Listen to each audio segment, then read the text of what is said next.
Thank you. Can you all hear me? Yeah. Thank you so much. To avoid the long list of greetings, I'm going to keep it simple, all protocols observed. I am a privileged individual. There is nothing special about me, who I am, what I do, or what I've experienced. I've grown up with comfort, clean water, a sense of peace and security, and both the access and the resources to obtain a quality education. I am privileged. And yet still, for a large majority of my life, I stumbled around with a sense of unease, a feeling of discontent. You see, my parents, like an increasing number of people in the world, were refugees.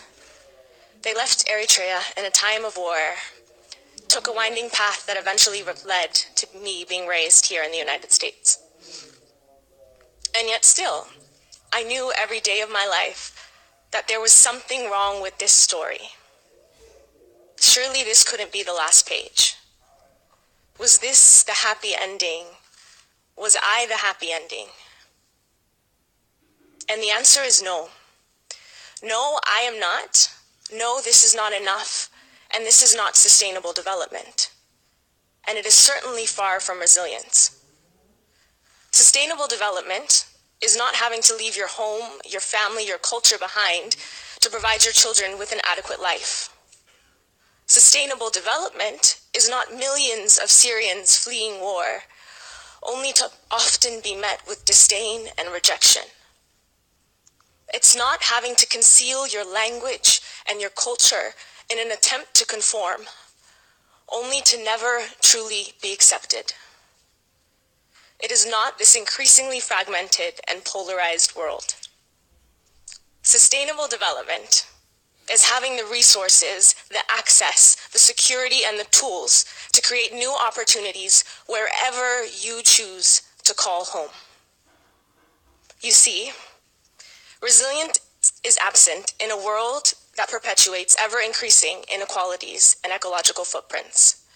Our systems cannot keep alienating people and transgressing planetary boundaries. We cannot continue to undermine communities and consume more than the Earth can sustainably provide. And that is why I am so incredibly grateful that we are all here today. Government representatives, policymakers, youth activists, because we are committed to sustainable and resilient communities, everywhere and for everyone. I'd like to take the next few moments to say and share a little bit about what I know about young people and what it takes to achieve transformational change. Transformative change and awakening does not often happen in the classroom or in the office. We know this. It happens in the afternoon debates, the late night conversations that spark ideas, and the unadulterated drive of a tribe of young people behind a cause. I'd like to draw upon my experiences with the International Forestry Students Association, IFSA. IFSA is a globally organized and locally operating students association that empowers, connects, and educates forest science students. And as you can see, we also engage in formal UN processes. The work that we do fills a much-needed gap. We provide skills and knowledge currently lacking in formal education and pathways for collective action towards our vision of a world that appreciates forests.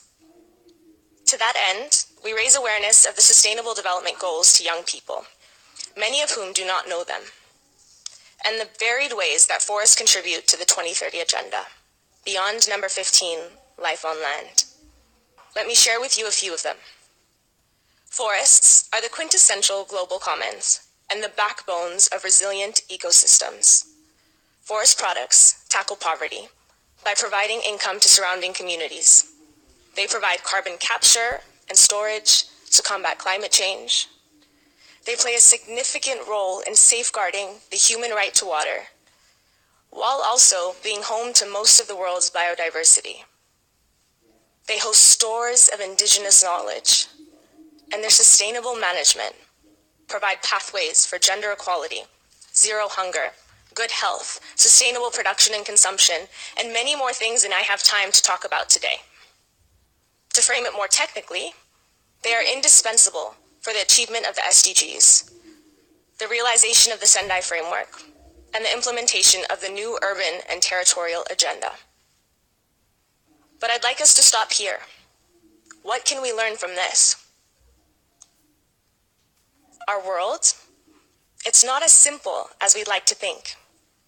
It's filled with complex, interdependent systems. The good news is that we realize this, and we're all working towards a common goal. The problem, we're often doing it independently. There's a need for holistic approaches produced by communities and stakeholders at all levels and across all sectors. And it can only happen when we're all present, all talking in the same room. I have the great pleasure of working with the Global Landscapes Forum, the world's largest science-led platform for sustainable land use, which seeks to do just that.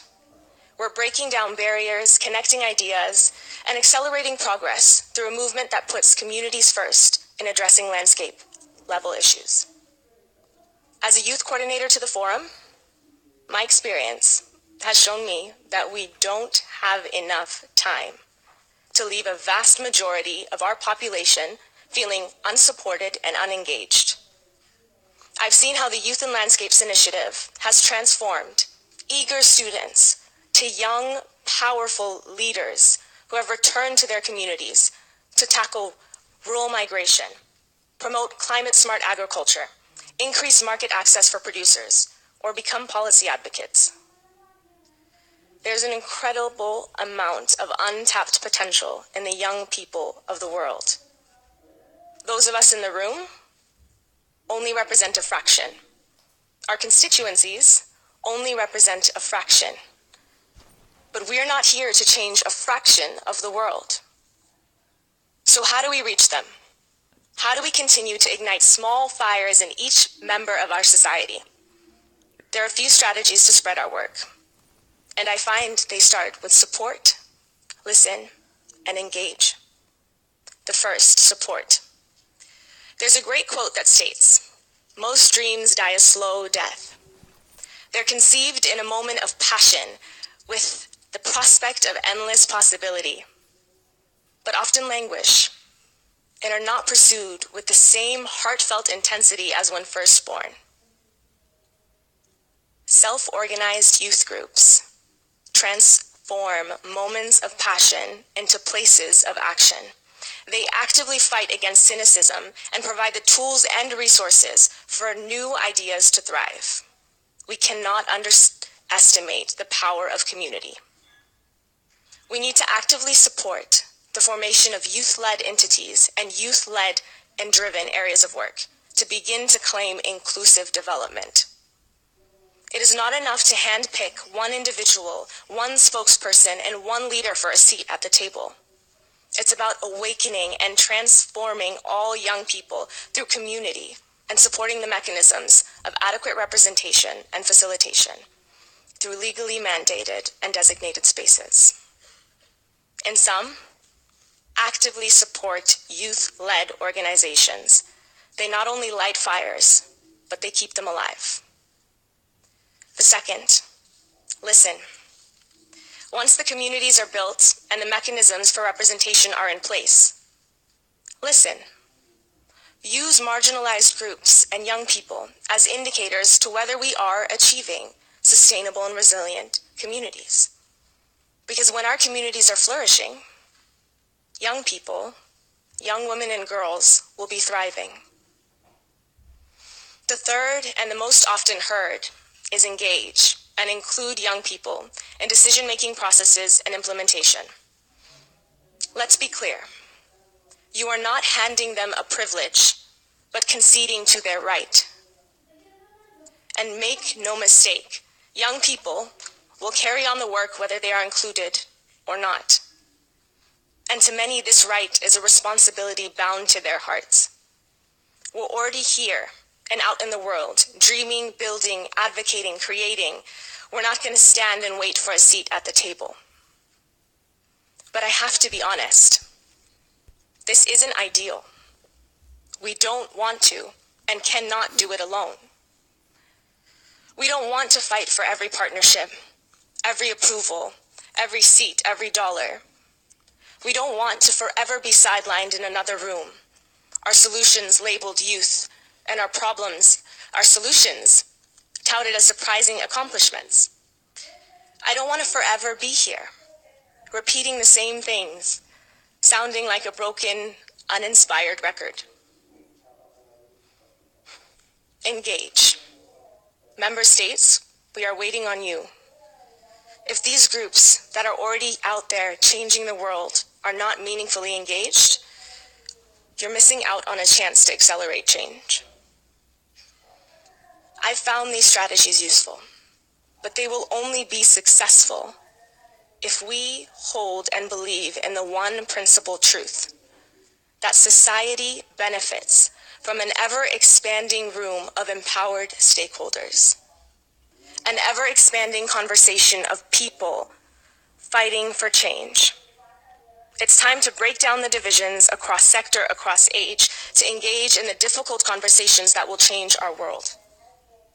We've made the mistake of sectioning off our planet, ever dividing it by nation, fragmented by urban and rural areas, segmented into forest or agricultural areas. We have fractured ecosystems and inadvertently denied our communities the right to live in a natural harmony. But don't be fooled. Natural harmony, it's messier than we'd like to believe. Natural harmony involves fiery debates that run through and transform everything in their path. It may mean barren rock and rubble before witnessing a rebirth of early approaches alongside a blossoming of the new. Natural harmony is a stirring, buzzing, incessant noise of different perspectives that all exist to reveal to us that life is flourishing. It may be noisy, messy, and complex in an ever-expanding room of stakeholders, but I assure you, it is exactly where we need to be. I've said this before, we don't have time. So let's not waste our time here. Greet each other, meet each other, and use every ounce of your energy to make the most of this opportunity, but not for yourselves, for those who cannot be here, our brothers and sisters who do not have this privilege. Together, let's make privilege a forgotten word. Thank you.